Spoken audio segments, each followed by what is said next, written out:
todos, mais uma vez aqui estamos, que a paz do Eterno esteja com cada um de vocês. Hoje nós vamos falar de uma pedra perigosa.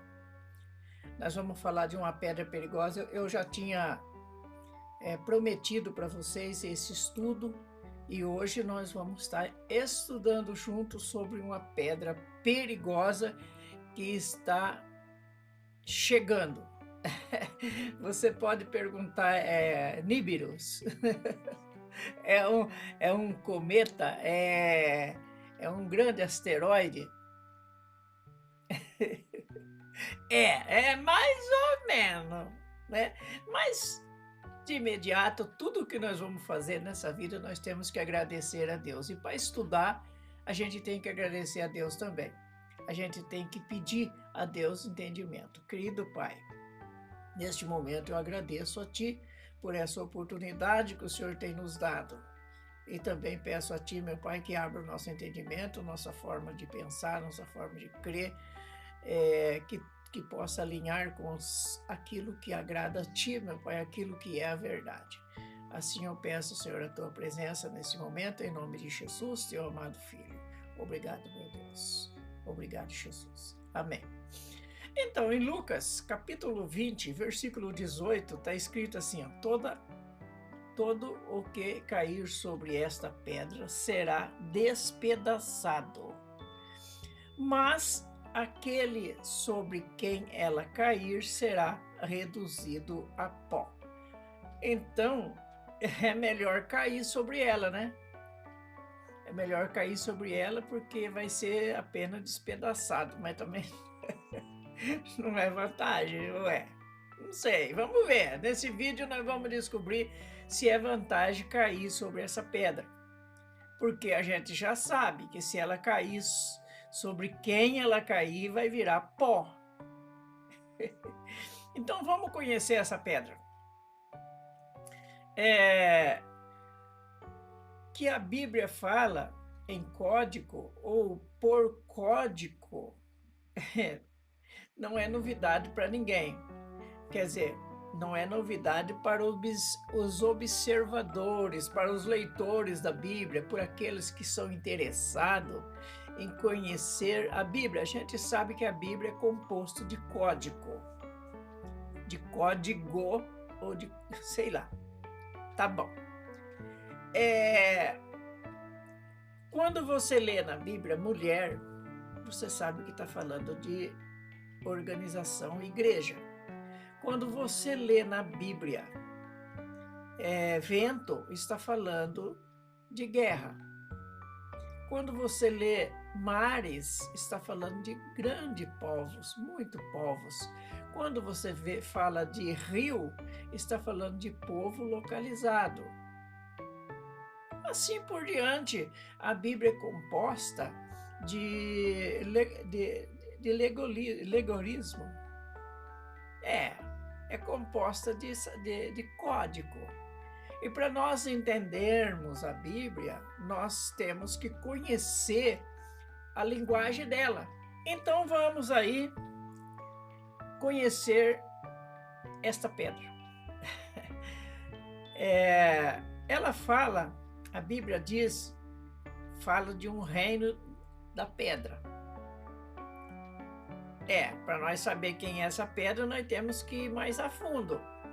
Então, nós vamos ler pausadamente, como bom entendedor, Daniel, capítulo 2, versículo 28, versículo 34 e 35, versículo 44 e 45.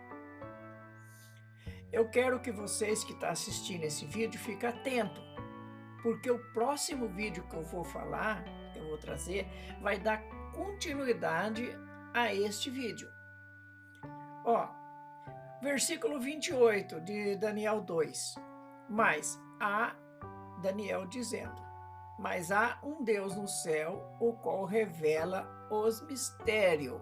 Aqui ele, pois, fez saber ao rei Nabucodonosor o que há de suceder nos últimos dias. O teu sonho, Nabucodonosor, e as visões que tiveste na tua cama são estas. A gente sabe ali eu vou dar uma pequena resumo. Sabe que Nabucodonosor teve um sonho e ele procurou os sábios para desvendar o sonho dele. Só que o que ele queria era que os sábios falasse o que é que ele sonhou, como se ele tivesse sonhado, mas não lembrasse. Mas ele lembrava, mas ele não queria falar. Ele queria que os sábios falassem o que é que ele sonhou e o que significava o sonho. Uma vez que os sábios não sabiam fazer isso, não tinham condições de fazer isso aí, Daniel e seus 3 amigos também entraram na lista do sábio, porque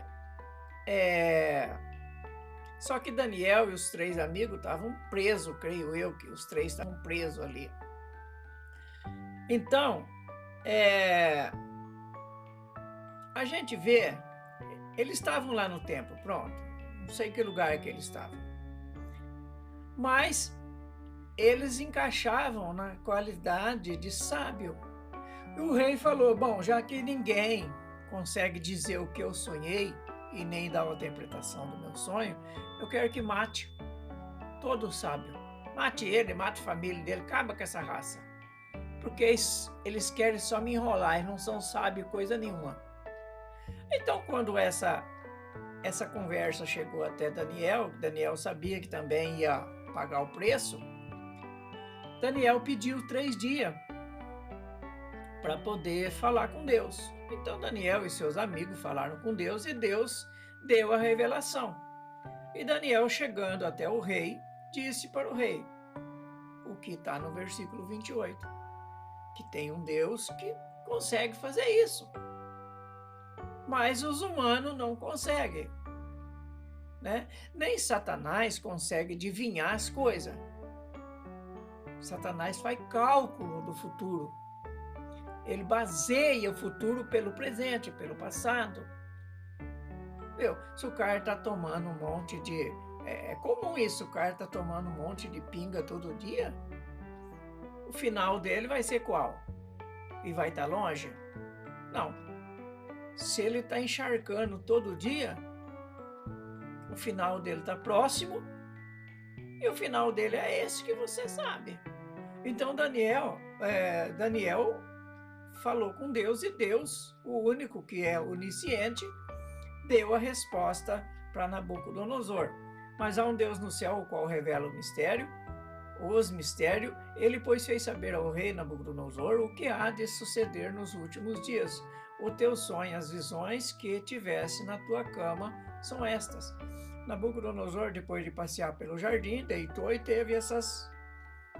E ele deitou pensando no que haveria de acontecer depois da sua morte, né? Então, vamos aí agora falar o que está no versículo 34, 35, né? Estava vendo isto quando uma pedra... Estava vendo o quê? Nabucodonosor sonhou com uma grande estátua. Essa estátua era composta de alguns materiais. A cabeça dela era de ouro. Os braços e os peitos eram de prata. A cintura e as coxas eram de bronze. As pernas eram de ferro. Os pés eram a continuação das pernas, porém de ferro misturado com barro. Então, quando Nabucodonosor estava vendo essa imagem, uma pedra foi cortada do monte, sem auxílio de mão. A pedra desceu de lá e deu no pé da estátua. Quando bateu no pé da estátua, fez o que está em Lucas.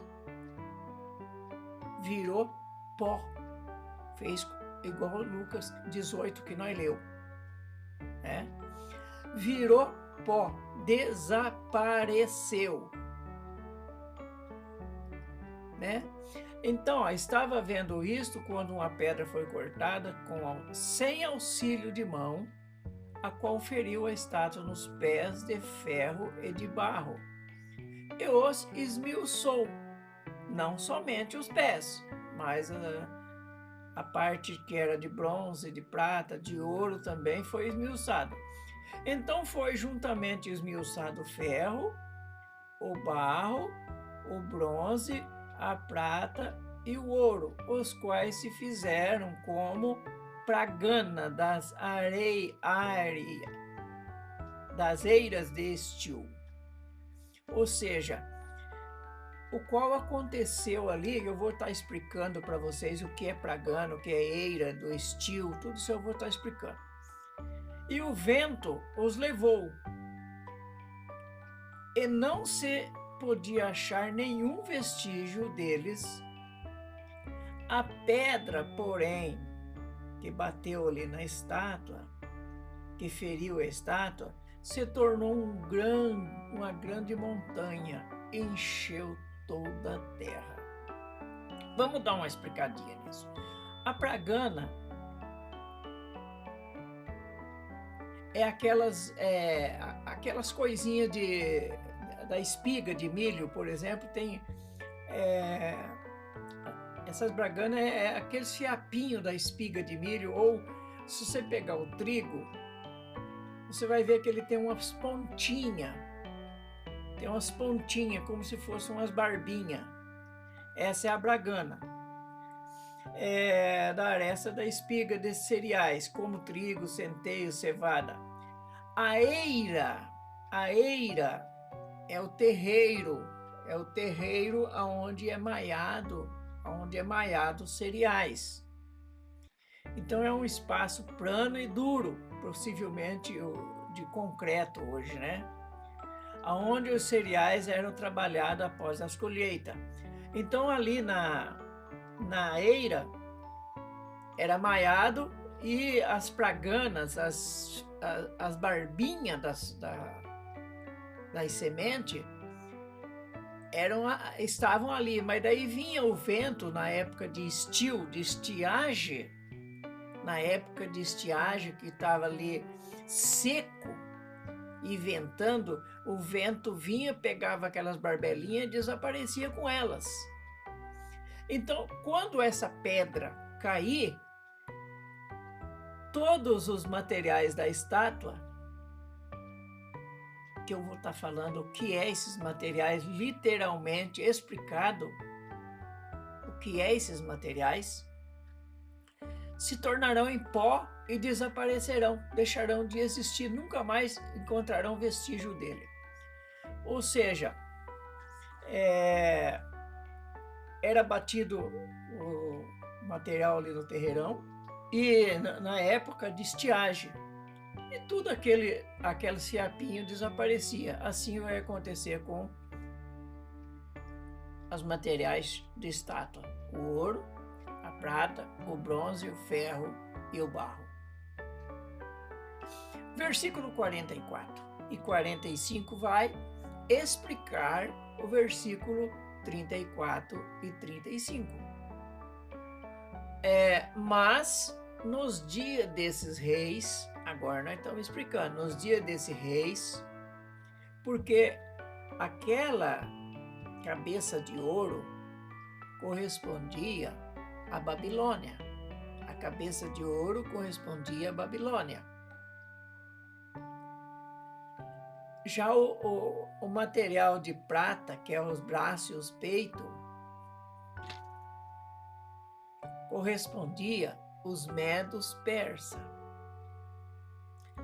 Já os quadris e as coxas, que era de bronze, correspondia à Grécia. E as pernas de ferro, o ferro, correspondia ao Império Romano. Por sinal também, igual os medo-persa, dividido em dois. A gente sabe que o Império Romano se dividiu em dois. Um em Roma e outro em Constantinopla.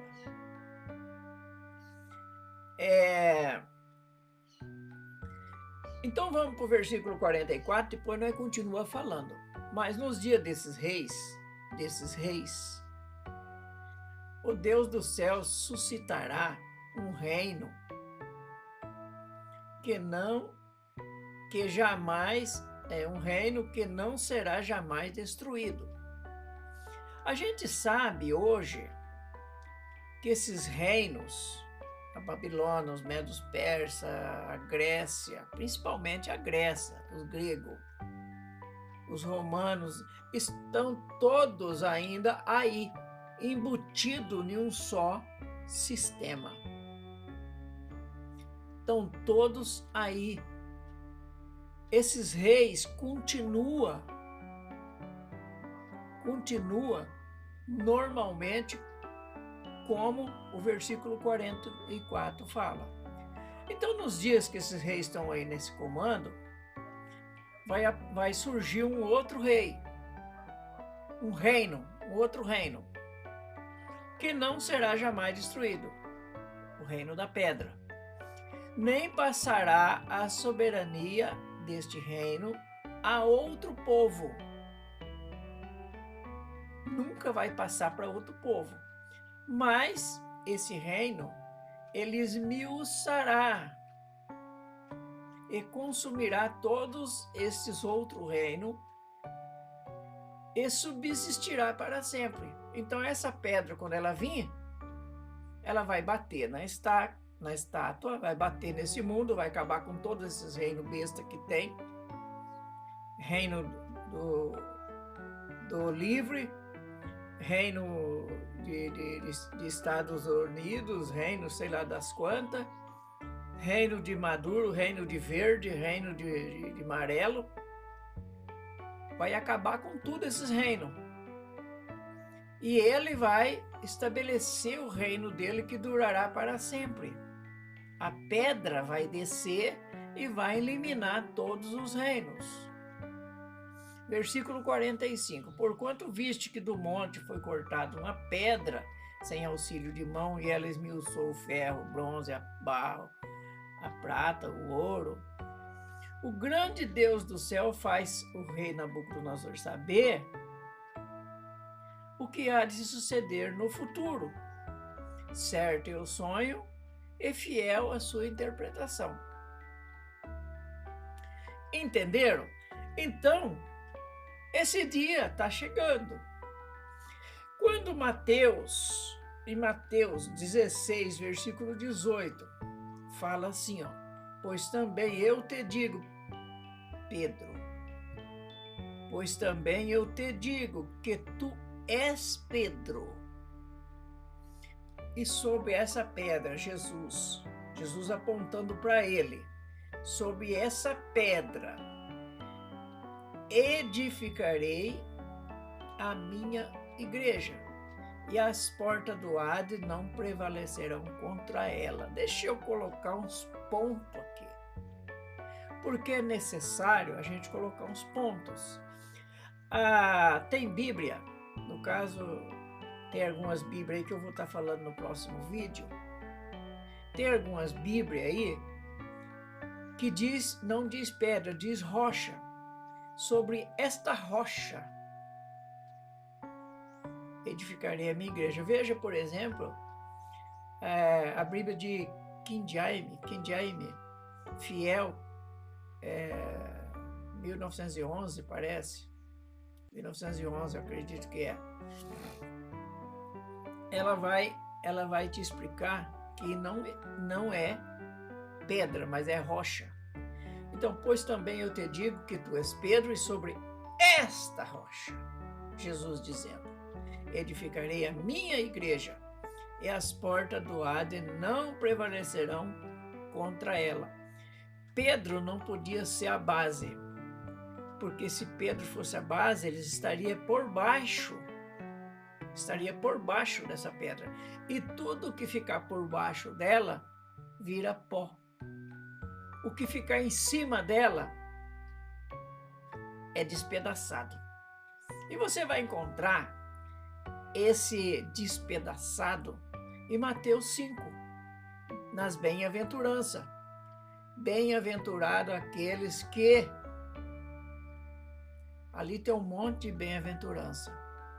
Aqueles que for eh, injuriados, aqueles que foram maltratados, aqueles que foram perseguidos, aqueles que, bom, todos aqueles que perder tudo, quem quiser salvar a sua vida, perdê-la. Então, meus queridos, eu acho que vocês que são inteligentes já entendeu. No próximo vídeo, deixa eu falar uma coisa aqui, ó. E as portas do Hades não prevalecerão contra ela. As portas do Hades é sepultura. Hades é sepultura. Tem Bíblia que fala inferno, mas inferno também é sepultura. A sepultura é Hades, inferno, é a mesma coisa. Eu pergunto para você, a sepultura prevaleceu contra Jesus? Não. A sepultura se abriu e Jesus saiu. Na ressurreição, no dia que Jesus chegar, a porta da sepultura, do inferno, não vai segurar a igreja. Ou melhor, não vai segurar os escolhidos, porque nem tudo que se diz igreja é igreja. Tá bom, meus queridos? Mas não vamos prolongar dentro desse assunto. No próximo estudo, nós vamos explicar sobre esta pedra angular. Nós vamos estar dando continuação nesse estudo aqui. Portanto, deixa seu joinha. Se você não é inscrito, se inscreve e acione o sininho. Acione o sininho porque no próximo vídeo nós vamos estar dando continuação nesse daqui. Nós vamos estar dando continuação nesse daqui e eu quero que você entenda o que é esta pedra. Que Deus possa estar nos abençoando e até breve, se sim o Senhor permitir. Amém? Os milagres eu já vi, que eu vou te contar. Água em vinho ele tornou, só com seu olhar. Já que é só ver pra crer, creia no que vi. Se olhar com o coração, você vai entender. Cristo eu já posso ver com este meu olhar. Peixes para os pescadores, água em vinho tornar.